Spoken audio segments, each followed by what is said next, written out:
So you just gave me an entree into something that jumped out at me that and again,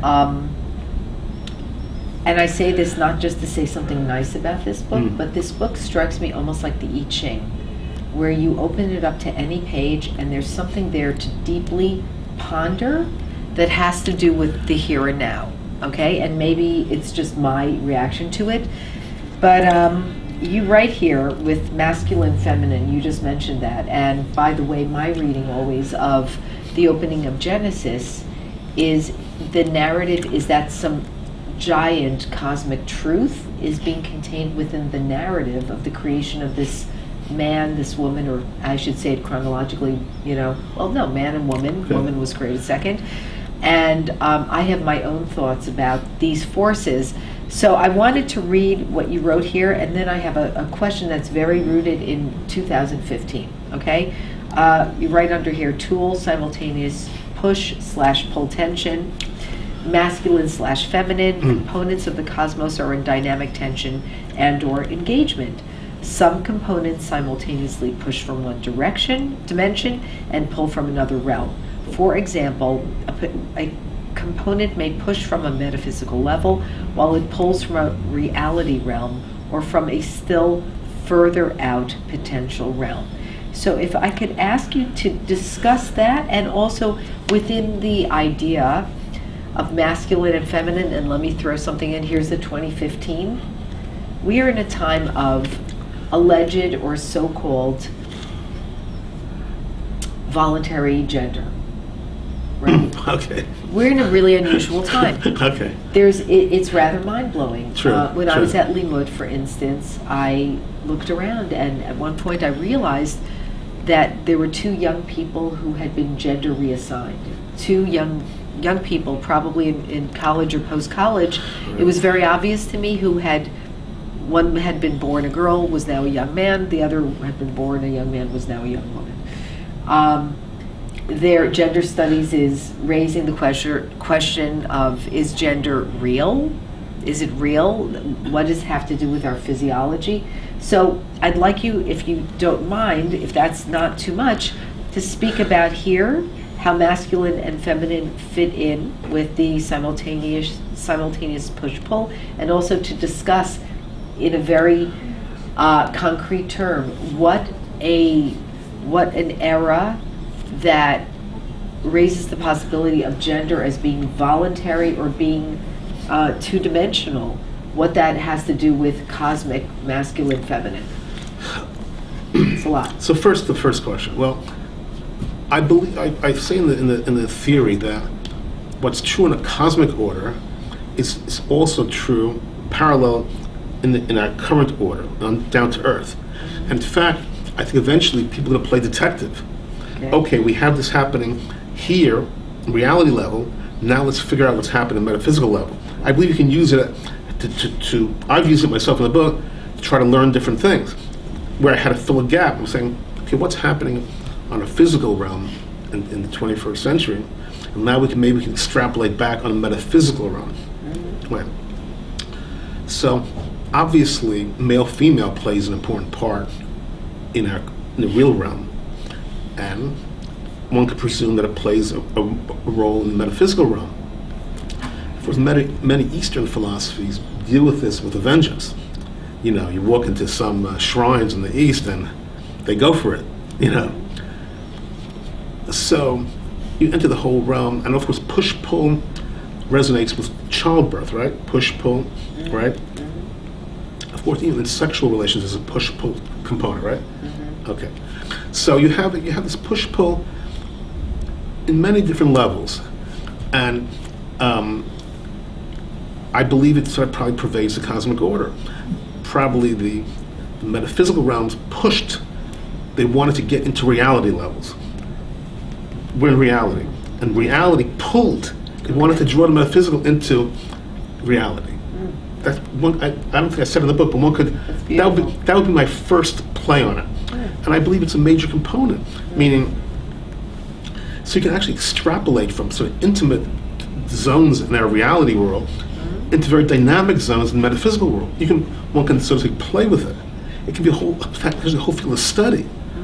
where is the parallel in metaphysical realms? Is there a parallel? And because we cannot pierce metaphysical realms with our telescopes, but we can pierce it with parallels. You know what I'm saying? Yeah. So it's not a science now. It's more intuition or logic now. But one could develop it more and more into an entire corpus of debate and discussion. You know what I'm saying? It's pretty fascinating to me, you know. Yes. Go on, and then I have an immediate question for you. Yeah. So, David Birnbaum, like how? So you've got this whole system of belief. Right. Tell me about how this plays into your day-to-day life. Really, how does you have and we're talking about a really small piece of it, but are you?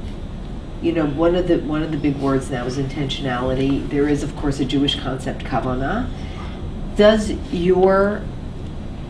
Is your belief system, is your philosophy a constant companion with you as you go through your day?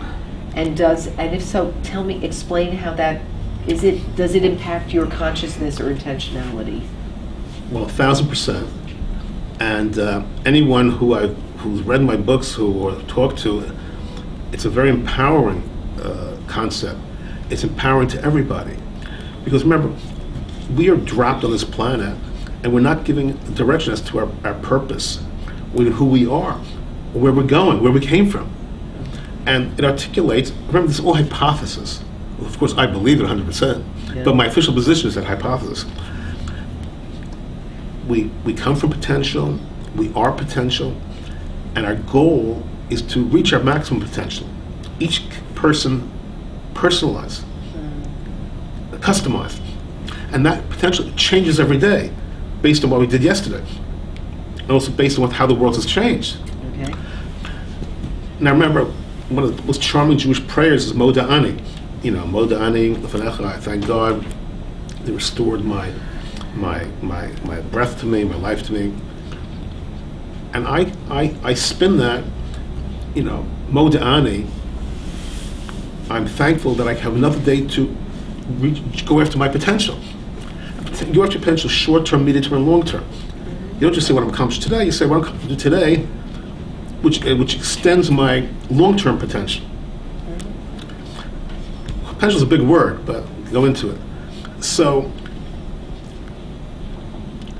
I tell people, view yourselves like, who are you, Shira?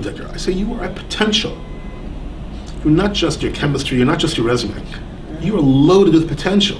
And your potential includes your children's potential and your writing's potential, which all radiate outwards. Your Bungalow Babe column potential, which I read, which is great. These radiate outwards, they create they have their own life. So you are not just physical you are everything that you might be and everything you impact. Well, that's so profound. You are an entire universe. When you get up in the morning, you say, I'm an entire universe.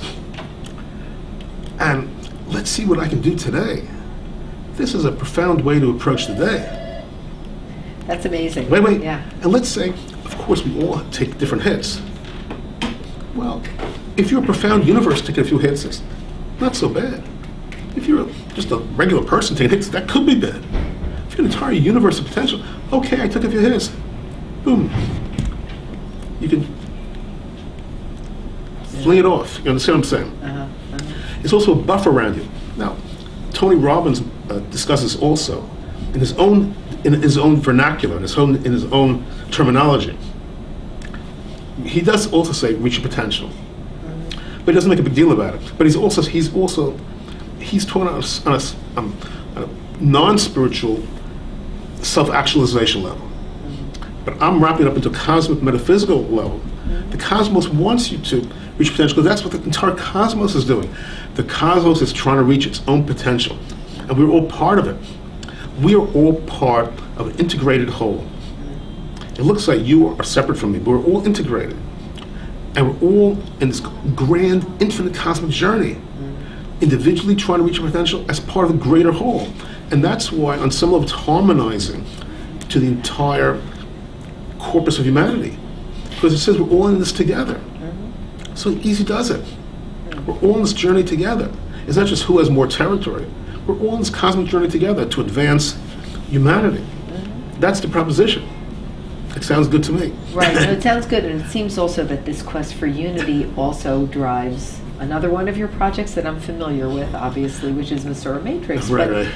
no, the unity, it's one of these belief systems that can devolve into something like cliche or Hallmark card, but is actually very profound because, let's face it, one of the things, I'll just be really personal, I think like a lot of people right now watching the news, I'm trying not to feel overwhelmed by some of the Atrocities, terrifying atrocities, but also terrifying revelations. Right. I was really mind blown earlier in the week, and I think I posted something like this on Facebook simply because I haven't had the chance to develop it more into a blog post about, who was it? I think it was Peter Bergen on CNN, sat down with Anderson Cooper and said, ISIS ideology is an end of days ideology. Right. You may wonder, anybody looking at their well-publicized atrocities has to ask, why are they antagonizing Jordan, Japan,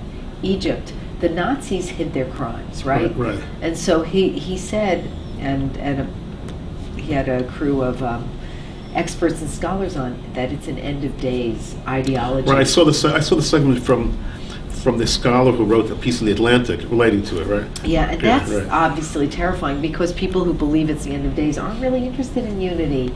So that's a whole other matter, but what you're describing right now happens to be exactly what I believe about life. Okay. And so I guess my question is, how do you build? You want your ideas not just to exist in books. Right. How do you create a movement or a global awareness that this is so? Because if one believes that this is so, not only do you embrace every day, like you said, you're a universe, and if something horrible happens, you're not some poor, meaningless person. Right. You may have inner resolve. It's a place where, yes, the self-help gurus have said this, a lot of the Eastern philosophers, but you're giving it a different context here. Right.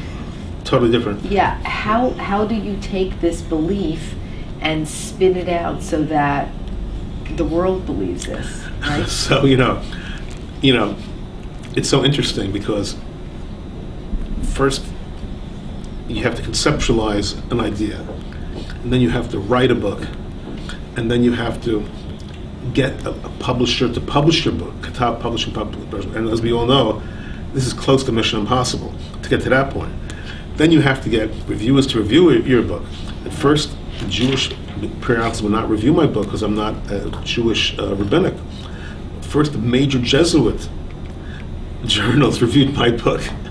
And after 4 global Jesuit journals reviewed the book, only then did the Jewish journals review my book written in the Jewish context. Let's understand what we're talking about here.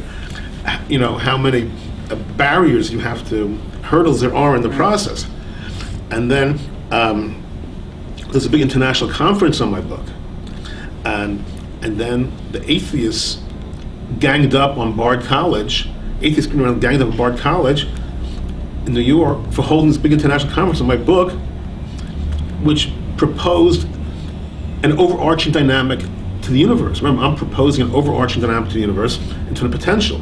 And according to hardline atheism, the universe is aimless and randomness and decaying.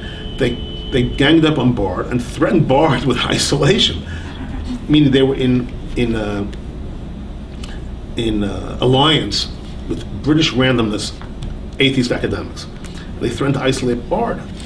And then Bard denied there ever was a conference. Then we posted tapes of the conference. Bardtapes.com. Wait, I'm getting to it. Wait. So now you ask me, what am I doing to propound the book? Look, I have business, etc., and we all have a regular task. I try to do my share. To advance the ideas. And I'm not pushing a movement.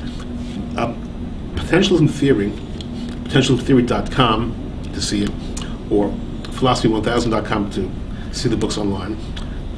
It proposes metaphysics which can be used by the religious, by the spiritual who are not religious, by the religious who are not spiritual, religious who are spiritual, and by secular man. So it's a very empowering, no matter what field you're in. And to me, that's great. you know, that's so great that everybody sort of wins. Yeah. Only one sliver of humanity, which is called the hardline atheists, which represents about less than 1% of the world, does not win. Because it delegitimizes that very fundamentalist view that there's no possibility of an overarching dynamic to the universe. It doesn't delegitimize atheism per se, which is more open. It's a certain group called hardline atheism, which has no possibility to any direction whatsoever to the universe. And here we have that their position is any direction must be classic creationist God. I say, no, that's a possibility, but infinite potential does not have to be classic creationist God. It might be. That's up to the individual. Yeah. You hear what I'm saying? So it's a very so that's how it sort of plays out. Right. But they're constantly engaged in character assassination, gambits, other nonsense, which are beyond belief. But they're headed towards the dustbin of history. Okay. Right. I mean, look, it threatens. Right. It's the exact opposite of what they're saying, Right. and in a Right. way, they're going, no, Correct. don't say what you're saying. Correct.